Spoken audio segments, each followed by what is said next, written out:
Hey there, third graders. Good morning, good afternoon, good evening.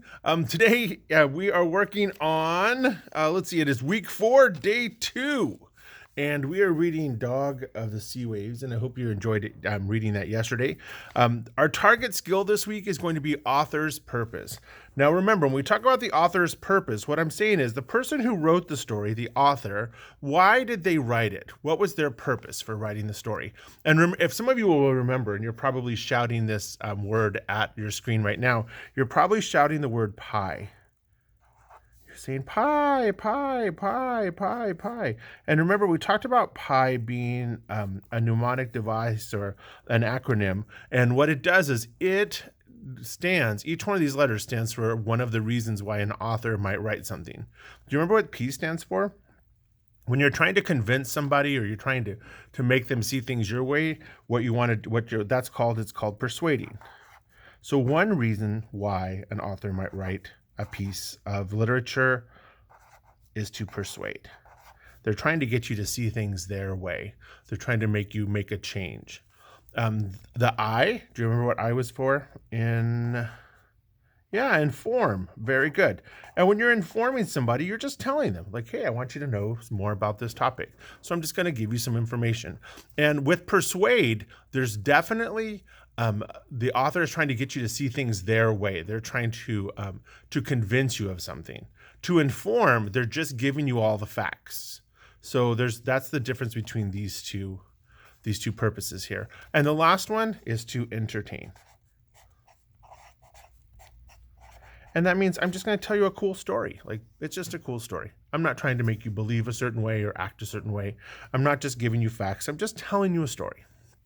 So these are 3 reasons why an author writes a piece. These are the author's purpose. Remember, we talked about it being easy as pie. It's easy as pie because we know the 3 reasons that authors write. They will write to persuade, or to inform, or to entertain.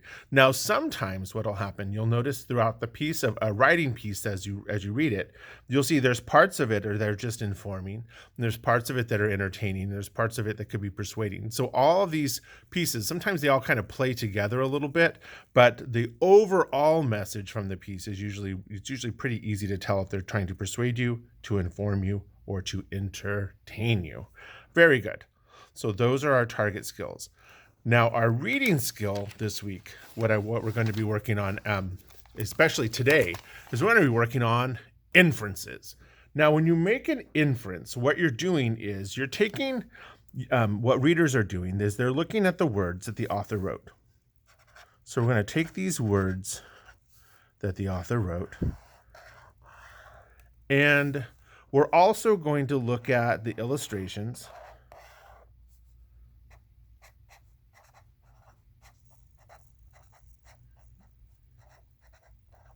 And then the last part is I'm going to have to use my own brain. I'm going to use my own knowledge. So in other words, what I'm saying is, what do you know? And you take all 3 of these things and you mix them together and you apply them all together. And what you'll get is, it's called an inference. It means it's what the author is saying without literally telling you something. So this would be an inference. So an inference is a lot like saying, it's not a guess. It means what I'm doing is I can use the text and the illustrations and what I know to back up what I'm saying. Let me give you an example. If I was to write a paragraph and you were to read it, and one of the sentences said, before Mr. Hall walked outside, he took his jacket and zipped it up, pulled the hoodie over his head, and wrapped a scarf around his neck. Now, if you read that sentence and somebody were to ask you, what was the weather like outside? Well, what you would do is you would look at those words, and if there's an illustration, you might even see a picture of me all bundled up like that. And then what do you know? So what do you know when people wear a coat and they have their hoodie up and they zip it up before they walk outside and they have a scarf around their neck? If I was to ask you what the weather was like outside, what would you say? Does it sound like a balmy tropical day? like a really super hot, warm day? Or does it sound like it's probably maybe snowing or raining? Well, if you're looking at the words, if somebody's zipping up their hoodie or zipping up their jacket and they have a scarf around their neck, and then what I know is when people wear that type of clothing, what I already know is that that is the clothing that somebody wears when it's cold outside. So I can make an inference that it is cold weather outside. Do you see how that works? So in your reading today, what you'll do is, let's go ahead and get our packet out, our week 4 day 2 packet here. And here it is, and it talks about inferences. And there's instructions here. It says you can make an inference when you read by using information from the text and knowledge from experience in your own life to make a prediction in a text. Make inferences to answer each question from Dog of the Sea Waves. So let's take a look at our first question here. It says, what inference can you make about the star that Hoku discovered on page 317 really is? So the star that he discovered, let's go ahead and find page 317. So first in our text, we'll turn there.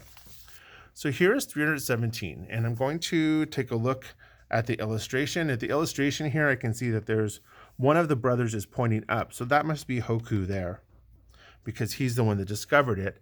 And it says, one night, soon after their arrival, Hoku said, "See, my brothers, that new star I've discovered? It always points north."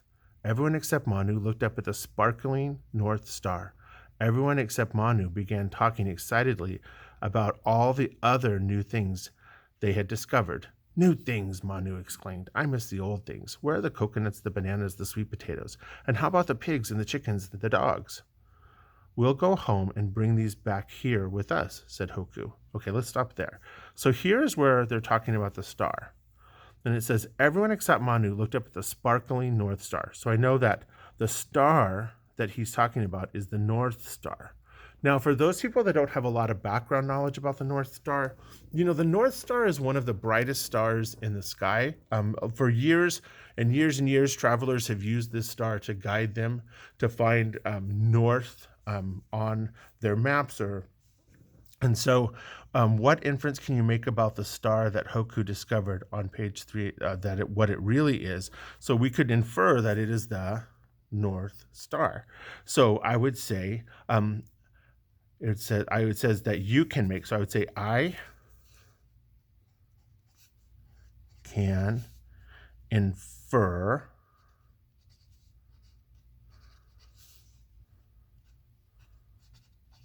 the star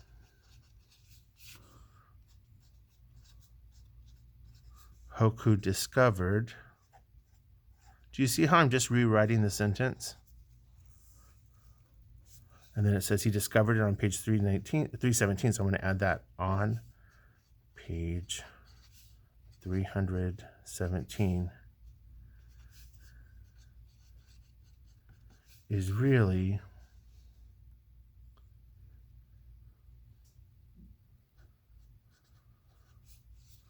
the bright, because I know that the North Star is a very bright star, is really the bright North Star. And do you see in the book, it says North Star is in capitals, so we'll add that there. Great.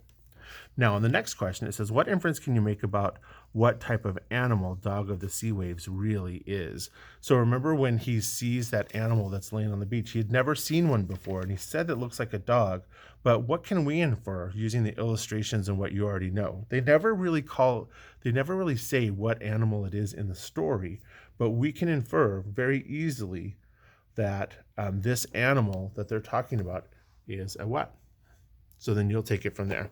So you would say, I can infer the type of animal the Dog of the Sea Waves really is, or I can infer the Dog of the Sea, the Dog of the Sea Waves is really a blank, right? And then you'll tell me what you think it is. And then you will go through each one of these on your own.